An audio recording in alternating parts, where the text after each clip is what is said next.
The Tom Woods Show, episode 935. Prepare to set fire to the index card of allowable opinion. Your daily dose of liberty education starts here. The Tom Woods Show. Folks, we are inching toward the 1,000th episode of The Tom Woods Show, and I'd like you to join me for it at a special event in Orlando, September 9th. Featuring Michael Malice and Tom DiLorenzo as special guests and the great Eric July as MC. It's absolutely free, but you gotta register.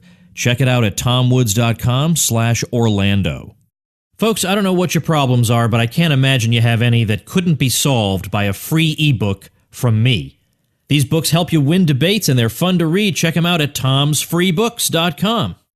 Hello, everybody. Tom Woods here. Some good news today. It's not all misery out there. Some good news. Coming to us via our guest, who is Martin Eriksson, who's a co-founder of the libertarian media network Corax, which is European-based. Martin himself is from Sweden originally, now living in Malta. And he and Corax have great ambitions for the future, and I want to let him tell you all about it. Martin, welcome to the show. Thank you. You're doing some interesting stuff, and I want to hear all about it. So tell me about the Corax project. Give me the basics of what exactly it is and what makes it different from other. Everybody's got some libertarian project he's working on, and it lasts 3 months, and it goes nowhere. We never hear about it again. So tell me about your project. Yeah, sure. So our project has lasted for 3 years, so far almost 3 years. And Corax is a libertarian media network. So we run a number of media outlets, and we also act as a kind of incubator for libertarian media projects. So to give you some examples, our core service is a news aggregator. It's partly inspired by the Drudge Report, and it looks kind of similar. But instead of being this kind of one-man operation with just a simple HTML page, Corax is crowdsourced by libertarians, and the English language version is available at cor.ax. So most of our project it originates in Sweden. So the English language versions, the international versions are kind of embryonic at this stage. But in Sweden, we do, for example, a news commentary podcast, which is our most successful project to date. It has some 3,000-4,000 listeners, which is sort of, it might not sound like much, but it's sort of huge in Sweden for a hardcore libertarian podcast. And we have different aggregators. We have one, for example, for libertarian and libertarian-leaning blogs. And just now we're starting up a new podcast based on this aggregator. All in all, we have some 10, 15 different satellite projects and spin-offs, some really successful, some not as successful. It's sort of experimental. We also have some very successful crowdfunding operations. So we have a subscription service, a kind of membership system similar to what you have. We have something like 1,000 members. And we also do regular crowdfundings for special projects. And so we have, for example, we have full-time staff of 4. So we're quite successful and self-sufficient in financial terms. We also do live events, meetups, conferences, debates all over Sweden, and also notably here on Malta, at the Corax conference in Malta. So who's the intended audience? Is it what language are you broadcasting in? So almost everything we do today is in Swedish. Unfortunately, we're working on kind of transplanting the most successful projects from Sweden to an international audience. But in general, our audience is really anyone interested in the news, and in particular, libertarian-minded people, libertarian-leaning people, conservative people, perhaps. But it's really available to anyone. And the news aggregator is just basically a straight-up news service. It's useful for anyone. I'm interested in what you had to say about Malta. You snuck that in there. You said here on Malta. Now, you're originally from Sweden? Yes. You live in Malta now? Yeah, that's right. Me and my fiancée relocated a couple of years ago, and this is due to the situation in our native Sweden. It's getting crazier by the day, and we felt we had to get out, if nothing else, to be able to fight for a good future for Sweden. And this is actually it's sort of common for political activists in Sweden to actually operate from another country. So a lot of the good work is being done from Malta, from Berlin, from Budapest, from the US, etc. So Malta is a pretty great country in Europe. If you want to be in Europe, want to be in a sort of a libertarian leading place, Malta is really a great option. And for us, Malta is most of all just a normal country, a normal old-fashioned country with a strong Catholic culture, traditional values, and none of the kind of ultra-progressive madness going on as in Sweden. Also, the climate is great. It's an English-speaking country. So there's a lot of benefits to us, and there's a kind of growing libertarian expat community on Malta.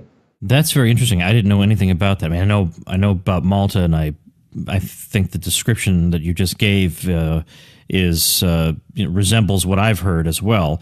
But I didn't know about this libertarian community there, so that's good to know. I have a lot of things I want to ask you about your project, so I don't necessarily want to get us on a crazy detour, but do you want to say something about the situation in Sweden that would have actually led you to leave the country? I mean, not everybody is as much of a homebody as I am. I know a lot of people are more inclined to go elsewhere until they find what makes them happy, whereas I can't imagine ever leaving the U.S. It could get really crazy here, and yet I still feel such ties to it, and I would always feel so much a stranger anywhere else. I just don't think I could ever bring myself to leave. So do you want to comment on that?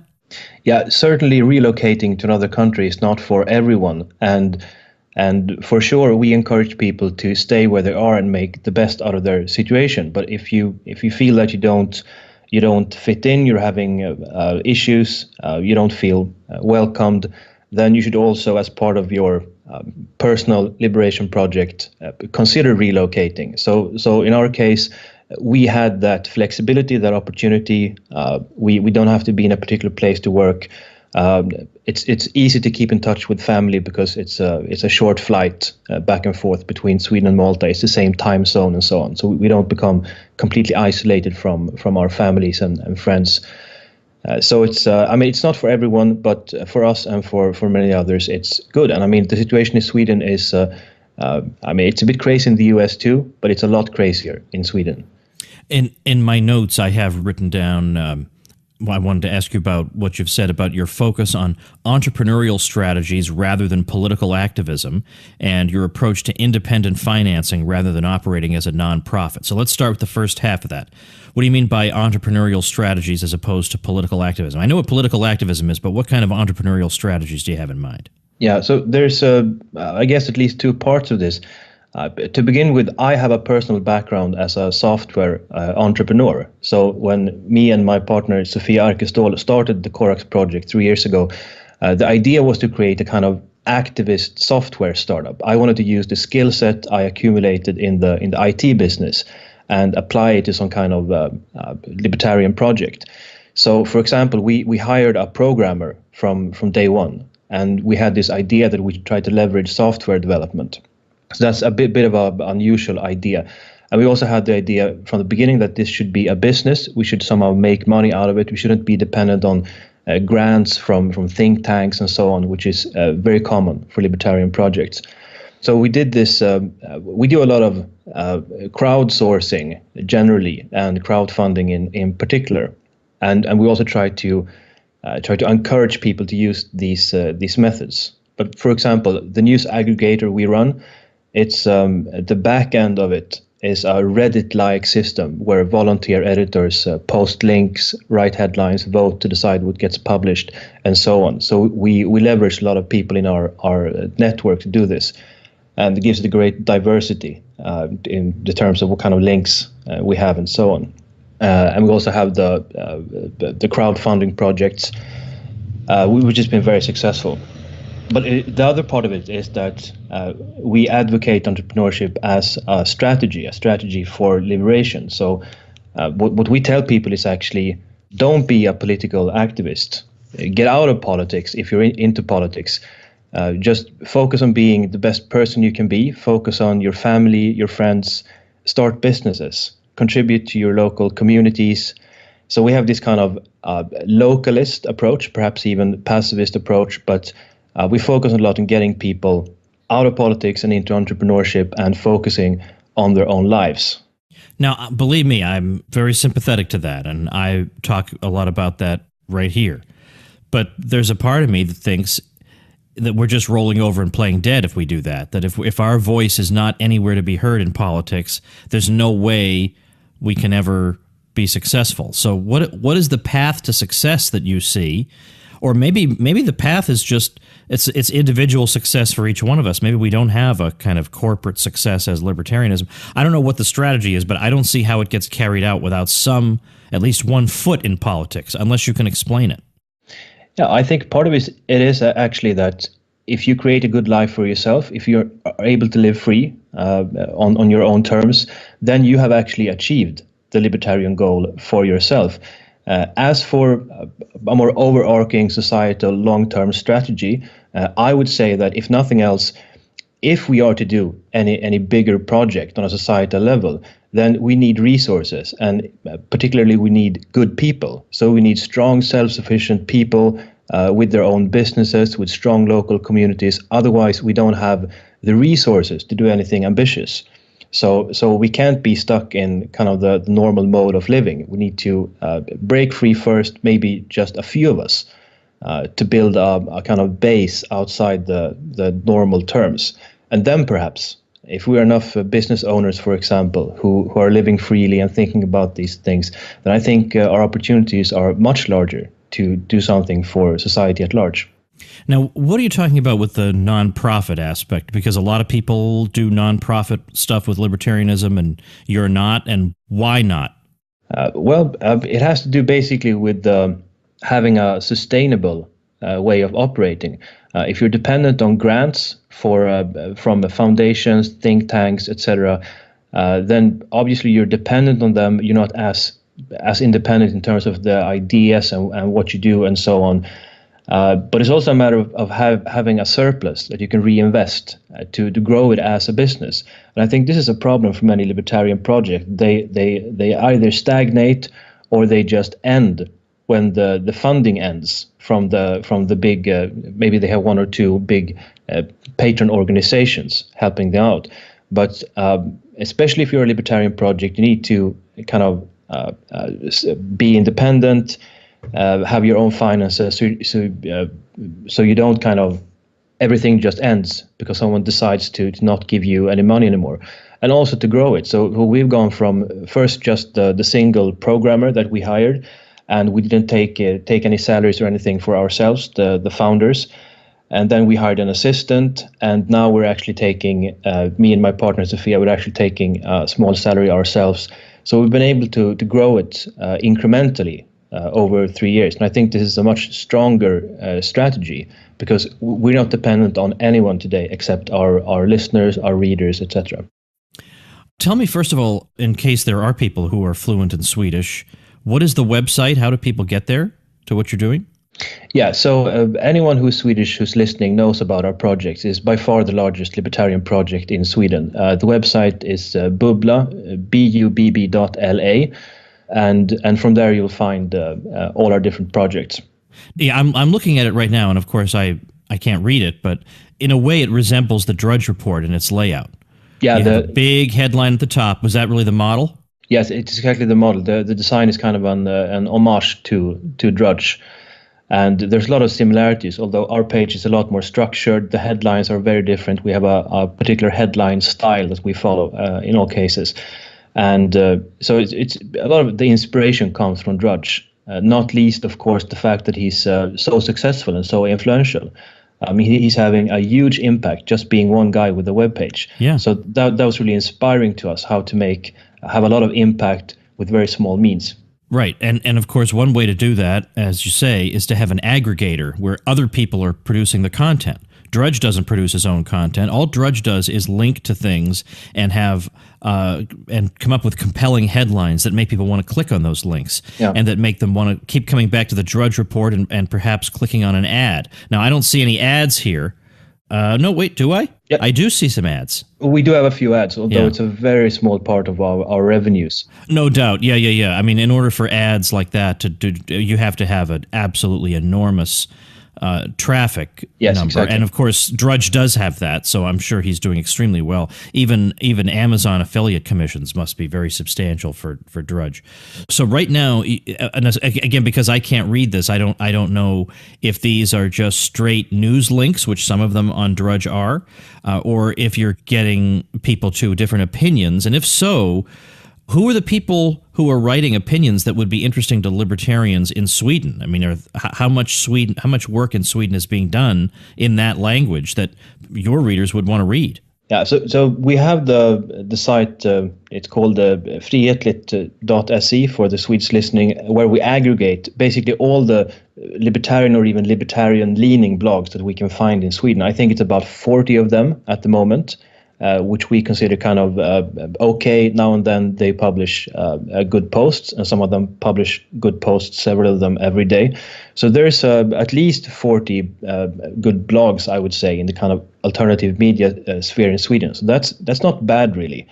But of course, Swedes are fluent in English, so we read anything, and most of the links on this news aggregator is actually in English, by far the majority.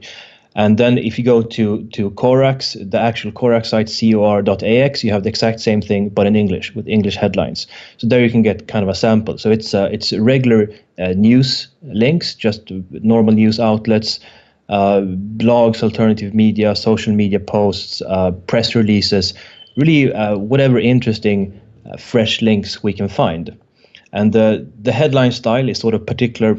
Clickbait is absolutely forbidden on our sites.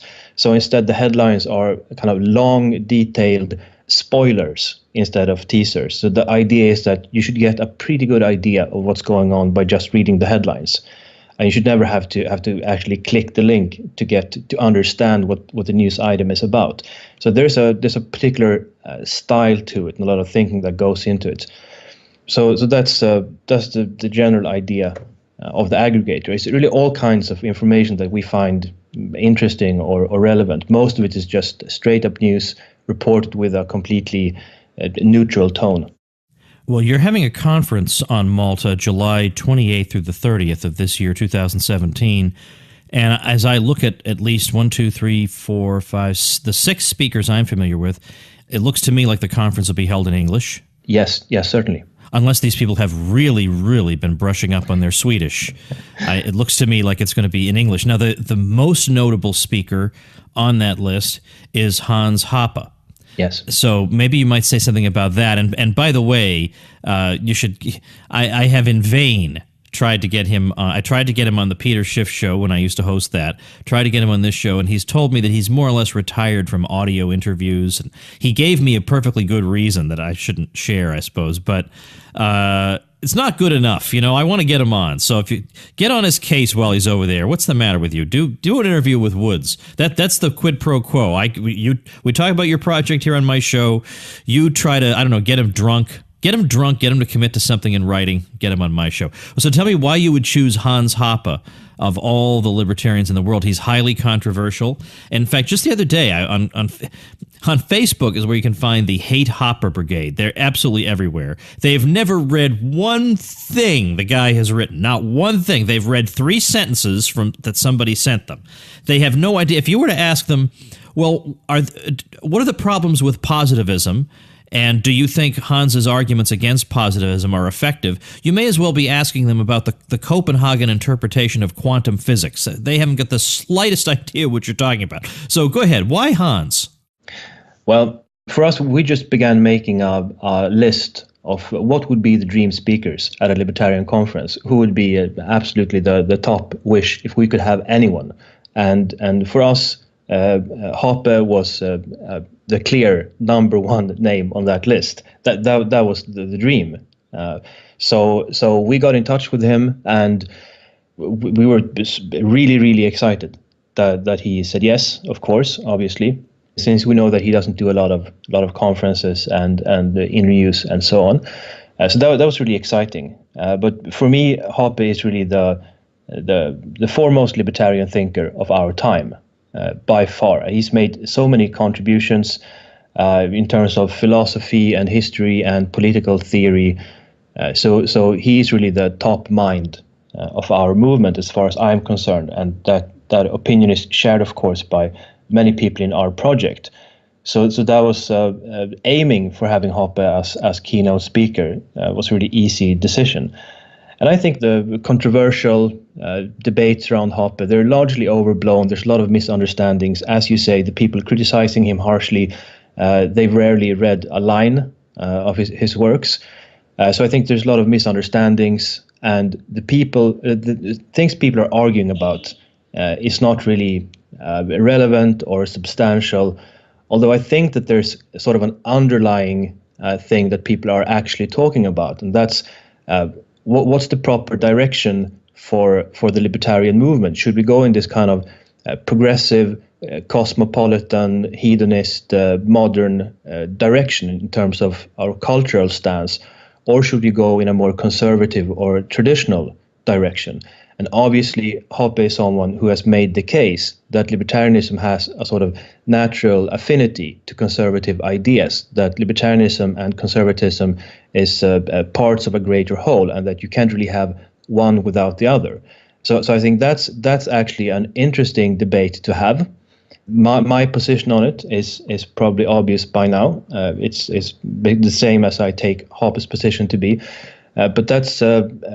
That's a fair discussion to have. I think a lot of the other stuff, like discussions about physically removing people and so on, that's just based on simple misunderstanding of what Hoppe is writing about. I mean, obviously he's talking about private societies, covenant societies, he called them. So that should be completely uncontroversial for any libertarian, that a private community has the right to exclude people that they don't want to have in their community. I mean, if you don't agree to that, you're not a libertarian in any sense. So I think that's not really what the debate is about. It's more about the direction of libertarianism as a whole. Well, I don't want to mention any particular names that I have in mind, because I'm fighting enough wars as it is, and I got other things to do at this point. But but it looks to me like you're not necessarily just talking to people who share that view. I mean, I see at least one person I think would not share that view. Yeah, certainly. I mean, at the conference, we're trying to gather all kinds of people, and generally we are a big tent kind of project. Myself and other key members have this kind of conservative or traditionalist orientation, but we're a big tent project, and the conference is certainly intended to reflect kind of the width of the libertarian movement today. So, for example, we have Adam Kokesh, we have Julie Borowski, who is not part of the kind of hardcore right-wing part of libertarianism, but they're really big names in libertarianism as a whole. And we also have Brendan O'Neill as a speaker, and he's not, I don't know if he calls himself a libertarian, he's a Marxist, he's a leftist, but he's a libertarian leftist. He's a really interesting writer in the UK, who's making a really strong stand for freedom of speech, civil liberties, and so on. So we even trying to find common ground with the kind of the sound people on the left, which Brendan O'Neill is an example of. And then we have, for example, Matthew Rees, really interesting blogger at the Zeroth Position, who is more the kind of radical Hoppian type of libertarianism, but from a younger generation, you might say. So we're trying to have not all kinds, perhaps, but many kinds of libertarianism. And we're very much kind of a friendly project, big tent project. We're not sectarian. We try to be friends with everyone. We're not interested in picking fights with people. We caught some flack for inviting Hoppe, for example, in Sweden, but that doesn't really concern us. Yeah, nor should it. I mean, where has all this hypersensitivity gotten us? Oh, such and such group will be offended if we do X or Y. These people are going to be offended if you breathe. Yeah. So go ahead and hold your conference, for heaven's sake. These people don't walk on eggshells, worry they're going to offend us. Really, just hold your conference. Have the people you want to have. So that's the thrust of it. Gosh, 3-day conference. Is this expensive? Yeah, it's very expensive to host a big conference with all the speakers and so on. So yeah, it's a high risk project financially for us. We try to make up for it with the ticket sales, sponsors, and so on. But it's a big project for sure. The biggest thing we do in a year is the annual conference. Well, is there an easy? I'll put up a link also specifically to a page with information about the conference. Thank you. Do you I assume you have such a page and that's easy to find? Yes, that's conf.corax.news. And you also find the link from Corax, cor.ax. Okay, all right. So we'll make sure and get that up. So what are your goals? What are your ambitions? Where do you want to go from here? So one of our goals is to build a kind of global libertarian media empire, if you will. So there's a lot of big media organizations, but all of them are kind of mainstream. None of them are libertarian. So it might sound a bit unappetizing at first, but imagine, for example, if we could create a libertarian Fox News. That kind of size of the organization, that kind of impact, that would be really interesting. That might start to turn things around, I think. And of course, we're not going to get there overnight. So we need to do this kind of incremental process with bootstrapping, which is what we do a lot. We start really small with an aggregator, for example, and then we build something else on top of the aggregator, and one thing leads to the next. So we're trying to, with this kind of entrepreneurial experimental approach, see if we can build a big media organization, a big media network. And we've done pretty well in Sweden. We've done actually much better than we expected when we started some 3 years ago. So some of the next step for us involves taking this to an international level. Not all of it, but the things that were most successful, the kind of runaway successes we had in Sweden. We're going to try to take them to a global audience and see if we can build a big, strong, profitable media company. So that's the core goal of Corax, and the point of that is obviously to kind of influence debate in general, ideas, but an important goal is also to influence other media outlets. So we think that if we show other media reporters and media bosses and so on that it's actually possible to report on the news from a libertarian angle, and that is actually an interesting angle. We think, and we think we are also seeing already some examples of this in Sweden, that people actually pick up our perspectives, our ways of reporting, actually lifting up a certain type of news instead of just burying it and ignore it. So we're trying to have impact on the media sector in general. Is there anything else that we've left out that you want to talk about with regard to what you're up to? Well, I'm always very happy to say that we're looking for volunteers. I was going to ask you about that. How would the people reach you if they did want to help? Yeah, so we're looking for volunteer editors to run the news aggregators. That's usually the first step to get kind of involved in the project, and from there you can find a ton of different things to do. But the first step is to send an email to info@cor.ax and just introduce yourself and tell us that you're interested in talking to us and maybe getting involved. There's a lot of interesting stuff to do, interesting people in the project, and in particular, we're really eager to grow the international part of the team. We do have an English language editorial team with people from all over the world, but it needs to grow. And also in the future, we're going to do, for example, an English language version of the News Commentary podcast, since that has been really popular in Sweden, and we think it's a unique concept, even from an international perspective. But we need people to work with the podcast, to talk on the podcast, obviously, and similarly with other projects that we have in Sweden. So there's a lot of stuff going on, a lot of people, projects, resources, but we need people, especially people who are not in Sweden, to help us out with this. All right, so I hope this goes really well for you, and Thank you. Unfortunately, these days, not very accustomed to having somebody on who is telling me good news about some great thing he's working on. It's usually some disaster here or there. So I'm glad, and I'm glad to be able to, have a variety here on the show. I want more stuff like this. So again, let's recap now. People want to look at your stuff and or contact you. Once again, give us the links they would need.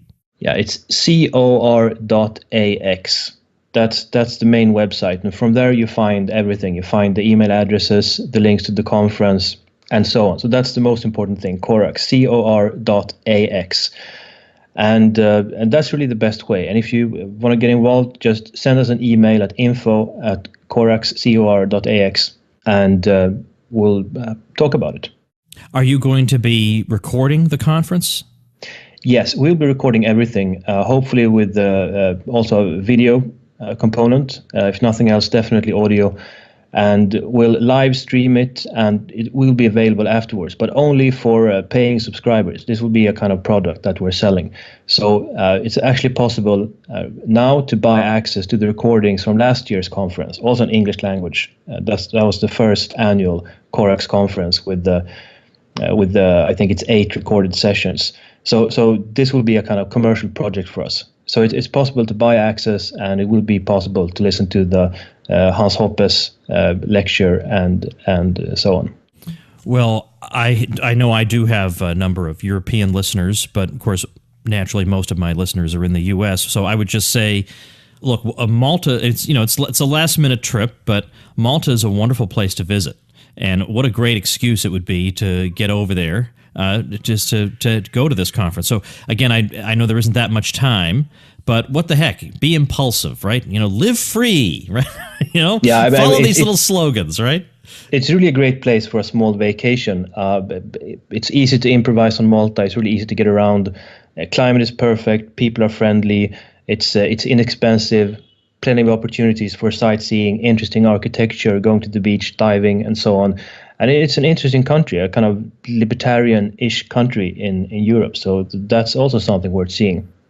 Well, anyway, best of luck. I hope it's a very successful event, and I hope you're able to fulfill the ambitions you have for the organization.